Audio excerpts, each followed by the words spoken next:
Hello friends, welcome to my channel Varalakshmi వంటలు. ఈరోజు మనం చికెన్ బిర్యానీ చేసుకోబోతున్నామండి. చికెన్ వేసుకుంటున్నాం మనము డేక్షలో మ్యారినేట్ చేస్తాం. చికెన్ కలుపుకుందాం. సాల్ట్ వేస్తున్నాను, 3 స్పూన్స్ వేసానండి. కారం, మా ఇంట్లో కొంచెం కారం ఎక్కువ తింటాము, కొంచెం ఎక్కువ వేసుకుంటున్నాం. మీకు కావాల్సినంత వేసుకోండి. కలపాలి. దీంట్లో కొన్ని తగినని పచ్చిమిరపకాయలు వేసుకోవాలి. అల్లిమిల్లిగడ్డ వేసుకోవాలండి, 2 స్పూన్స్.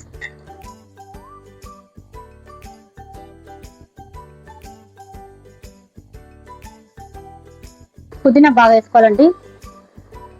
పుదీనా ఫ్లేవర్ బాగుంటుంది, బిర్యానీకి టేస్ట్ బాగా వస్తుంది. పుదీనా బాగా వేసుకోండి. దాని తర్వాత కొత్తిమీర,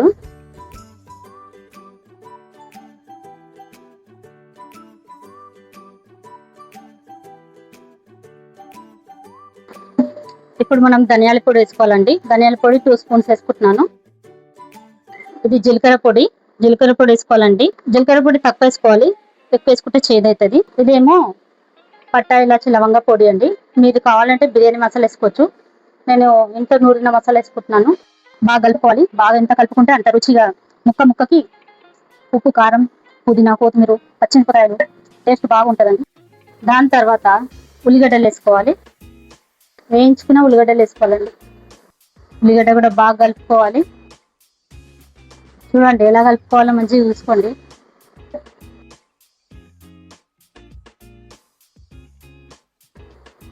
ఇప్పుడు మనం మొత్తం డెక్షలో మొత్తం అవన్నీ పీసెస్ అన్ని సమానంగా చేసుకోవాలి.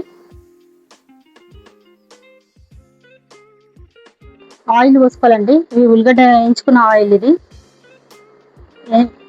అదే ఆయిల్ పోసుకొని కలుపుకోవాలి. మళ్ళీ ఒక్కసారి కలుపుకోవాలి. ఇప్పుడు దానిపైన పెరుగు వేసుకోవాలండి. 2 కప్స్ పెరుగు వేసుకోవాలి. మొత్తం ఆ పెరుగు వాటికి ఇట్లా రుద్దినట్టు పైన అప్లై చేయాలి. అలానే వేసుకోవాలండి. అయితే మనము అన్నం ఉడికించుకునేటప్పుడు ఇవన్నీ వేసుకోవద్దు, బాగుండదు. కాబట్టి మనము ఇందనే ఇవన్నీ వేసుకోవాలి.